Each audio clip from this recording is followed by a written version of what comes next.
A Case for Lena Larsen, Book 1, Kari Normann. Chapter 1, Train of Thought. I flipped through my notebook several times during the train journey home. I had made some notes on this occasion, as it had been the first time I had officially taken notes and minutes from an interview. A real-life interview, not those we learned about in college. The client, an unknown woman who appeared to be deaf and mute, had been accused of murder. Where's the victim? I had written. I'd have liked to return and just try to get through to this Kari Nordmann, as my boss had labelled her.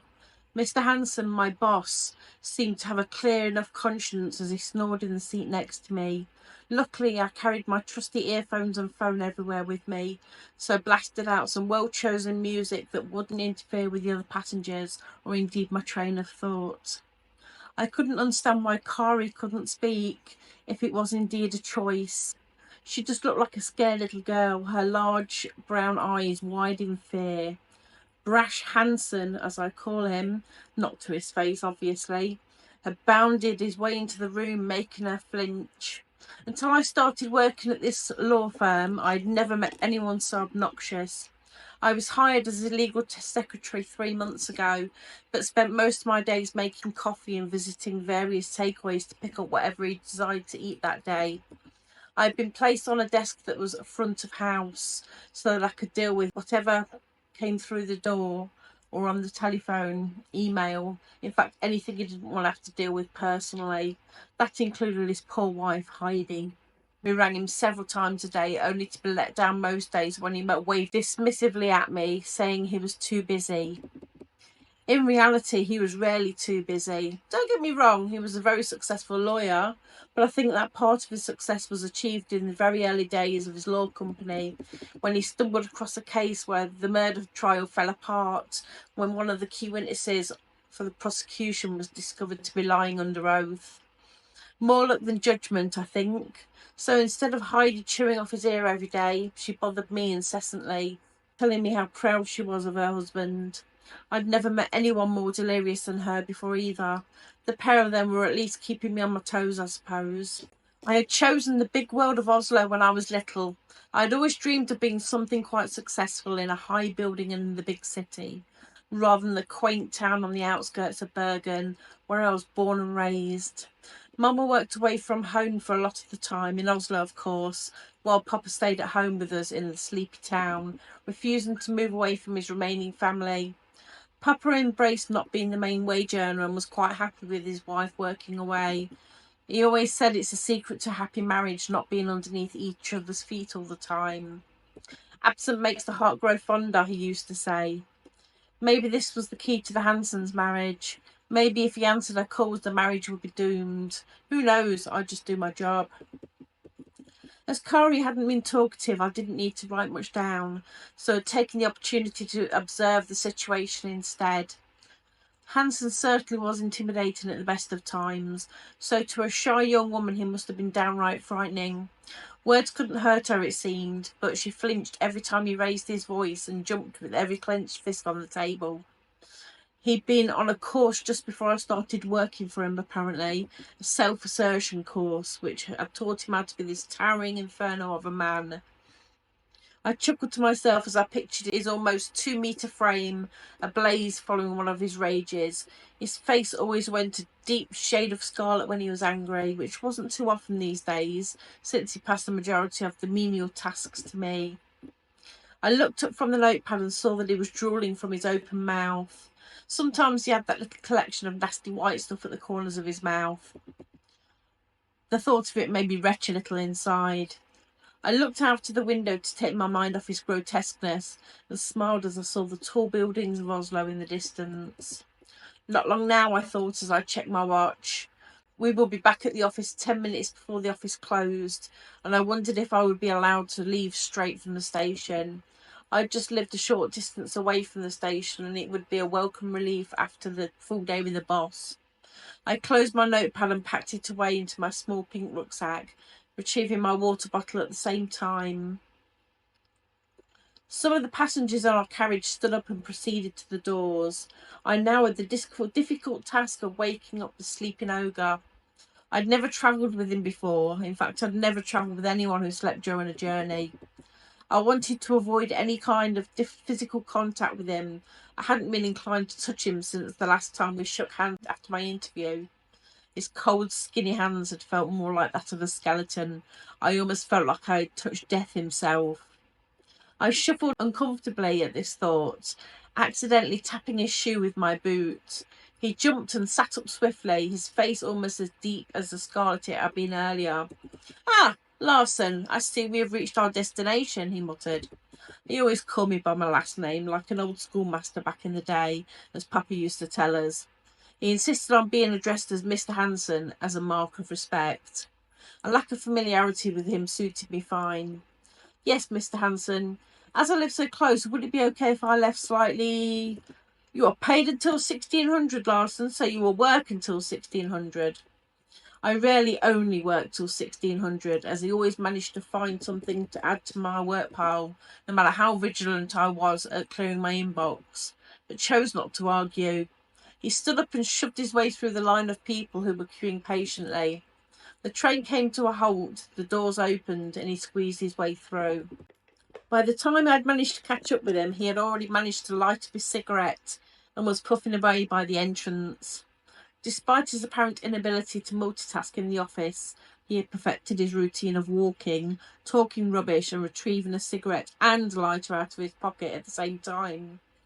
No doubt he had shoved the cigarette in his mouth ready for the second he stepped out of the building. As I approached him, I observed him sneering at people who were walking past him, slightly judging them. He was no oil painting himself, with this greasy, dated hairstyle that was older than me. With no consideration for others, he walked over to the taxi rank and flicked his unfinished cigarette into the gutter. He indicated to the driver that he was ready to ride to the office, which could easily have been walked in less time than it would take to navigate through the bustling traffic. Nevertheless, there we were, cramped in the back of a cab and zigzagging through several lanes of traffic for optimum speed. I held onto the handle above the door, attempting to breathe the fresh air through a crack in the top of the window, detesting the smell of stale cigarette smoke, which clashed with the overused vanilla-fragranced air freshener that had been sprayed by the driver. No doubt he would do the same when we alighted.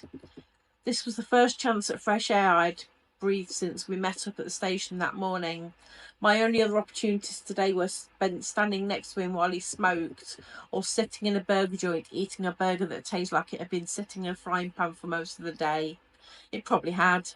My stomach retched involuntarily again. As soon as we arrived at the building, I opened the door and inhaled deeply. Hanson paid the driver and waited for his change, by which time I was at the building's main entrance. I breathed in as much oxygen as my lungs could manage as he lit up another cigarette and puffed his way to the door. I rolled my eyes and entered the building, smiling at the receptionist. The building was nowhere near as sophisticated as I'd dreamed of as a girl, but Agnes, the receptionist, was an absolute star. A middle-aged woman, she had been working there since she left school. Her dark hair was greying slightly, her wrinkles were starting to appear as crow's feet and laughter lines, and laugh she did. I visited her several times a day. I was required to fetch the post every morning, which was all collated by Agnes and distributed into pigeonholes for each office to collect. The office didn't have a direct water supply, so I had to visit the kitchen whenever coffee machine needed filling, and I made sure that this was quite regularly. Aggie and I congregated in the small communal space frequently, several times a day if I wasn't too snowed under with work. "Good evening, Lena," she greeted me, tapping her invisible watch. I glanced at my watch. It sure was evening, 5 minutes after my official finishing time, and it was a Friday. I was looking forward to a few glasses of wine with my friends later. "You missed a bit," I stated, pointing to the window. "I can't get it any cleaner, Lena," she rhymed at me. It was a standing joke between the two of us, as she had always had a cloth in her pocket to clean the windows. "Any plans for the weekend, Aggie?" I asked, and she shook her head. "You should come out with us sometime." "Us?" she questioned, nodding her head at Hanson as he entered the building with his last mouthful of smoke. I looked at him and then back at Aggie. "No, not him," I whispered, laughing at his facial expression. She had the ability to make me laugh every time we saw each other. Hanson stood impatiently at the elevator door and I pointed to the stairs. He sighed and I trotted to the stairwell. We arrived at the door at the same time and he scrambled in his briefcase for the keys. He only needed one key, but he had several copies of it, along with keys to the filing cabinets and anything else he could lock in the office, purely so it sounded more important when he was jangling his keys.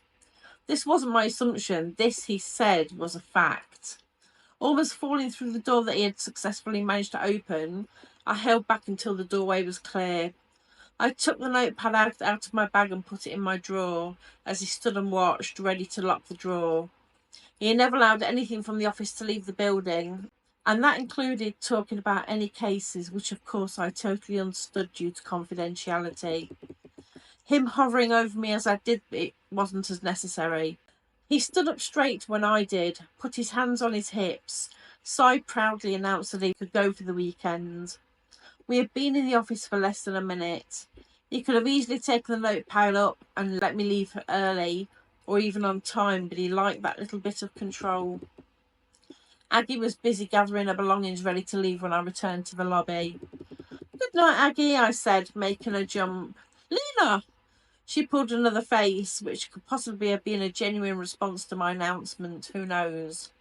"It will be Monday in no time," she replied.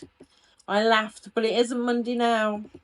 "You go and have fun, young one." She waved me out of the door when we heard the elevator reaching the ground floor.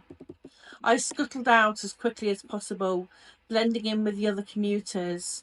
I had never disliked anyone this much before, but this brutish ogre managed to push all of my buttons. Once in my apartment, I stripped myself of the clothes I'd worn for the day and jumped straight into the shower, washing the smell of the burgers, cigarette smoke and man sweat away. During the week, I wore the very basics of makeup and kept my own strict dress code of shapeless trousers and thick shirts, making sure they were not see-through, of course. Now it was Friday night and I could let my hair down a bit, literally. I opened a bottle of wine and poured myself a large glass as I got ready. Switching the CD player on to my favourite tracks, I danced around my bedroom naked. A girl should have some fun, to be sure. I was the last of our group to arrive. The others, along with the majority of Oslo, finished early on a Friday, and the other girls gave an exaggerated cheer as I sat down. There was a glass of wine ready for me, and we clinked all of our glasses collectively to celebrate the end of another week at work. Due to the confidential nature of the clients that Hansen dealt with, I avoided all talk of work directly, but did refer to him by his first name, Kenneth, which I made sure that the girls had the correct image of them in their minds. "Sorry I'm late, girls. Kenneth made me share a train with him today to see a client, and he snores and drools. I had to eat at a nasty burger joint and he made me go all the way back to the office after hours just to put away my notepad." "Does he still let over you, Lena?" Astrid asked, wrinkling up her nose in disgust. Astrid, the blonde bombshell of our group of friends, was the shortest amongst us. She liked to be upfront about how she felt about someone, which is doubly hilarious when you see her angry, rather like a small dog yapping at your ankles. She had taken an instant dislike to Hansen since my first week at work, and when I caught him trying to peer down my top, well, I nodded and took another large gulp of wine. Ugh, the revolting creep, she shuddered. "I hope karma bites him on the ass." We all laughed, and I tried hard not to imagine his bony bottom. I didn't want to be put off my food. The waiter breezed over to us, looking very slick and in love with himself, and handed us the menus. We ordered another bottle of wine. This was going to be a messy night. This week's food of choice was Indian food, and the poppadoms arrived with the wine. Personally, I could have just eaten them with the delicious mango chutney and the pickles, but I always ended up with a tikka masala, as this was the only Indian dish I would eat. Papa made it once a month to try and introduce some culture into our lives as children, but he made it less spicy than in the restaurants. Like Papa, the girls insisted we eat here once a month too, and the waiter automatically brought us a jug of iced water just for me. As we tucked into our main course, Helena told us about the week's events as the graphic designer's assistant. Most of us had been at the same college together, but all studying for different careers. Helena's was art. Journalism was Isabella's. Astrid had been Bella's roommate after she left college, who had bonded with us quite quickly when our weekly meetups had started. I spent 3 hours trying to explain to a client the difference between 2 shades of green today. He just couldn't grasp the concept that there were different shades of a colour. Helena shook her head in disappointment. Even when I sent over a colour chart, he couldn't understand. Then it turned out he was colourblind and actually wanted orange. We all laughed. He sent back a picture of another company's logo and said, "I want this green." After that, it took all of 5 minutes. Thank goodness he wasn't one of my customers, Astrid laughed. He would have been livid with green hair. It would have made it a more interesting day, though, rather than the 15 just the trim customers that I had. Astrid worked as a hairstylist in one of the top hairdressers in the city and regularly had the heads of famous people to work on, but was slightly less discreet than I was. I did have a well-known politician in today, though. It would have been great to give her hair the green look. Her blonde curly mop of hair bounced as she laughed. Luckily, none of us took the slightest interest in politics, and Astrid could have told us it was Miss Piggy for all we knew. I nodded to Isabella as I poured my 4th glass of water. "How about you, Tinkerbell? How was your week?" We always called Isabella Tinkerbell. She was obsessed with Disney character for a while and regularly wore green. "It was okay," she replied. "Is that it?" Astrid responded, a quizzical look on her face. Belle shrugged and swallowed a mouthful of Rogan Josh.